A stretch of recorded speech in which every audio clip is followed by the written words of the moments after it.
is Pete Snyder. You know Pete, he's on our show often. He ran for lieutenant governor on the Republican side in 2013. He's also the chairman of the Disruptor Fund, trying to inspire grassroots activism in Virginia. Pete, great to have you with us.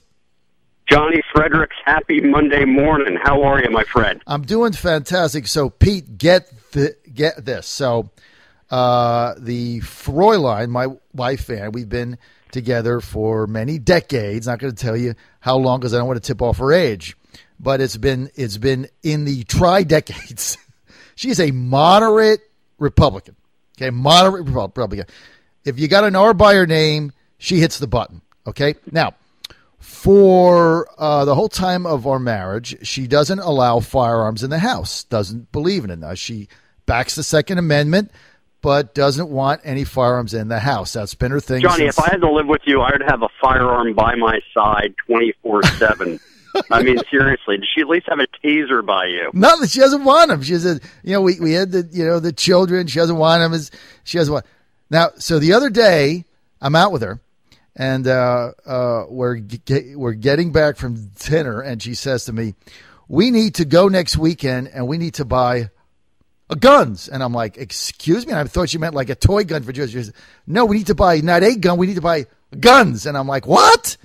And then she's like, yeah, and I'm going to get trained because I think we're going to need them. Now, if that doesn't tell you about what's going on right now in the U.S., I mean, for all people, she's like, yeah, we need to buy guns and ammo before it all runs out. Crazy times, man. Fräulein focus group. All right, we'll take that into consideration. I always think Ann has sound and reasonable. I think it is good that the Fredericks household be armed. You are already slightly dangerous, so why not make sure that you're there to lead the resistance? Yeah, I'm going to be there to lead the resistance. That might be it. I want to get to the debate, and I want to start with, Pete, the fact that I'm very disappointed that there's only one debate because Mark Warner has always tried to position himself as a statesman. I think part of being a statesman is saying, hey, we have two candidates for U.S. Senate. We're going to travel around Virginia, and we're going to debate the issues. Why not? Well, Johnny, after what is now in the Twitterverse being viewed as the across-the-border beatdown, I can't imagine that Mark Warner is going to want to sign up for another debate. That thing was ugly for Senator Warner. And look, I like Mark Warner. Obviously, he's had a lot of success in tech circles and the circles that I operate in, so he's had a good reputation in the business world. You know, John, I think this Monday morning, Mark Warner scratching his head and saying, why the heck didn't I run for governor in 2013? Why am I not sitting in Richmond and trying to bring order to the Commonwealth? If you watch that debate, it was clearly a guy who didn't want to be there. I mean, I half expected him midway through to pull a George H.W. Bush and look at his watch. He doesn't want to be talking about the Obama administration. He doesn't want to be talking about federal issues. He's an executive, and this is just the wrong job for him. Mm-hmm. You know, a word in Washington and Northern Virginia is at every turn, Mark Warner says how much he hates the Senate. So I don't know why he wants to return there. And, you know, I love your analysis, John, but I got to tell you, I think Ed Gillespie did an incredible job. He really did. And he didn't do it in a way that you kind of expect in partisan politics of zingers and, you know, spiking the football after a good point. He was calm. He was prepared. He was measured. He was thoughtful. It was the Virginia way. And, you know, of the two, hands down, Ed Gillespie looked far more senatorial. And I think he made us all proud. Well, you know, one of the issues is you have to think to yourself and ask yourself, does Mark Warner really believe in what President Obama is trying to do right now? Because when you look at his history, it's antithetical to what Obama is trying to do, and he has to sit there and, I guess, tactfully defend him.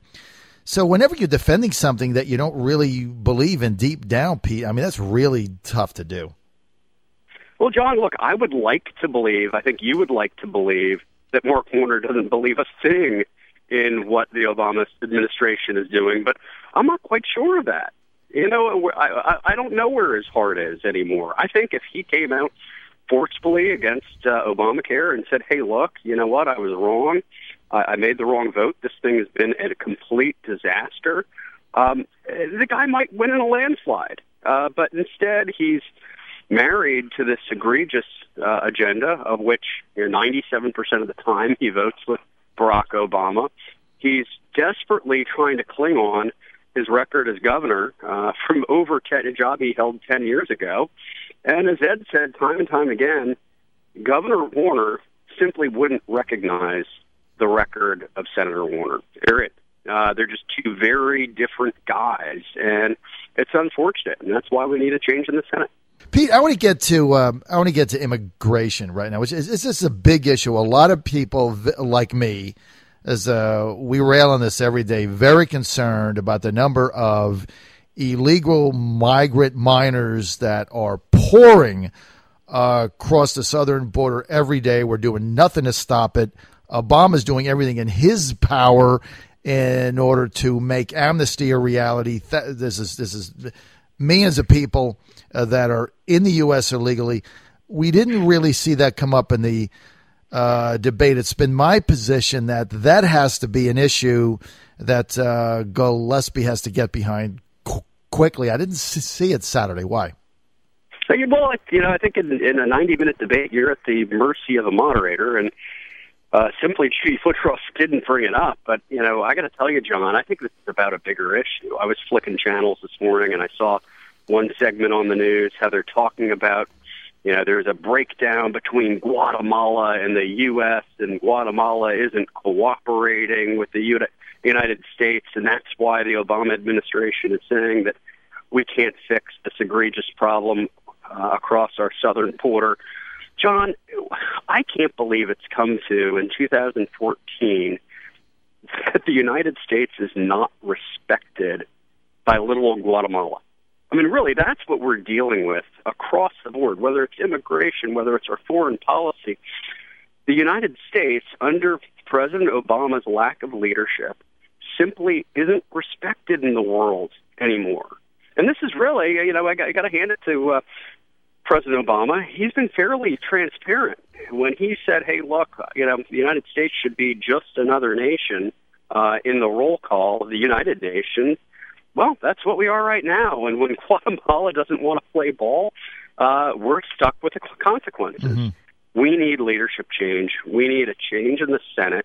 We actually need to make sure that we can hold this president accountable for the last 2 years. Imagine if he has a blank check again. So we need to fix this problem ASAP. Now, what about the fact that President Obama is now going around basically saying he's back to, I've got a phone, I've got a pencil, a pen, whatever. I'm going to do whatever I please. And he's now saying that for amnesty, he's finding ways through executive order to basically go around Congress so that these illegal stay, some of whom are trying to be transported to Virginia. Now, I mean, how does anybody of reasonable mind stop this madness? John, I have whiplash. I can't keep track of when President Obama says that he has power and says that he doesn't. He seems to ignore the Constitution every single day and then whine and complain and blame everything on the Bush administration and blame everything on Congress and say that he's a bystander and he simply can't do anything. I think there's just a round of public opinion research that came out last week, and I'm not a person who lives and dies by the polls, mm-hmm. And I don't think any of our leaders should. But across the board, on every single issue, whether it's from health care to the economy, mm-hmm. to immigration, to foreign policy, this president's numbers are underwater. They're completely tanked. And he's tanked with Democrats. I think we've really reached an inflection point where time's running out for this president. I think the verdict is going to be out that this is a failed presidency.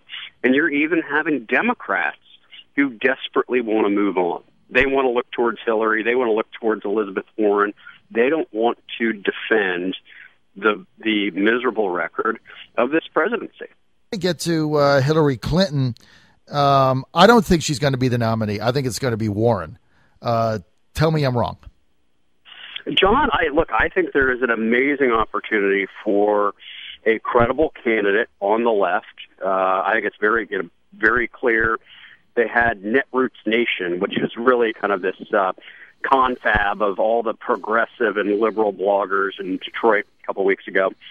And the number one topic out there was, what the heck do we do? This is a failed presidency, and no one's really excited about this Hillary inevitability. And who's going to be the candidate? I think, unfortunately, for the left, Elizabeth Warren isn't going to do it. Right. We need to make sure that we have the right candidate on our side, without a doubt. But I agree with you. I think Hillary's very vulnerable. I also think, and I might be the only one saying this, but I also think she's the weakest candidate the Democrats put up. So wanting a Republican to win, I think she would be the easiest to beat. There's no message. At some point, the celebrity status wears off.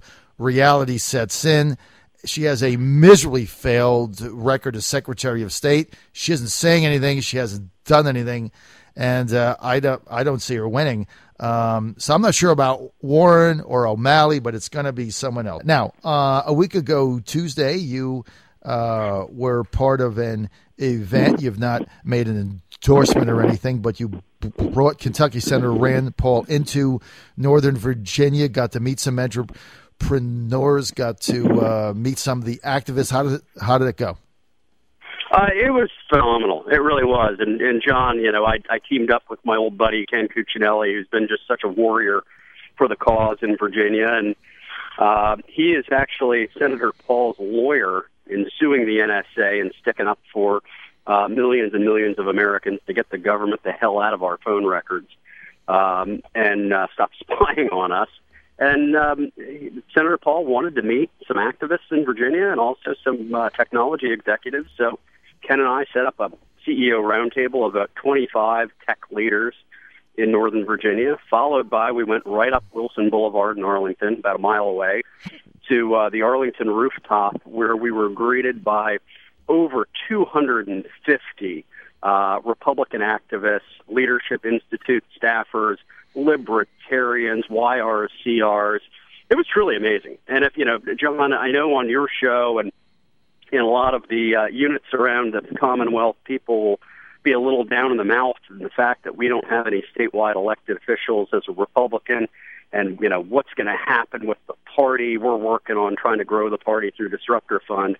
It was the most exciting thing that I've seen in quite a while. 250, probably 80% of them under 30 years old, activists who want to win and want to grow the party. And Senator Rand Paul tore the cover off the ball. It was great. He was treated like a rock star, and I think we're going to have a lot of our party's leaders, if they want to be in the White House, they're going to come through Virginia. They're going to get to know our activists. They're going to get to know our grassroots and our business leaders, and the road to the White House runs right through the Commonwealth.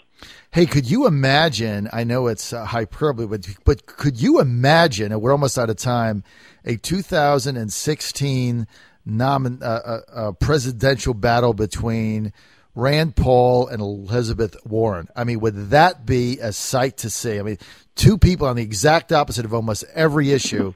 That would be interesting. It would be. I think it would be inspiring. It would be inspiring. Again, Ken and I, obviously, we operate in separate circles. I don't think Ken's endorsed. I haven't endorsed yet, but I certainly like what I'm seeing out of Senator Paul. Consistently talking about growing our party, making sure that we're having the government focus on the things they should be doing and get them out of the things they shouldn't be, like spying on American citizens, and really opening up our economy and for free enterprise. So, it was a terrific time, and I'm grateful that Senator Paul came to Virginia. All right, we are out of time. We want to thank Pete Snyder for being with us. You can get more information. Go to disruptorfund.com. That's disruptorfund.com.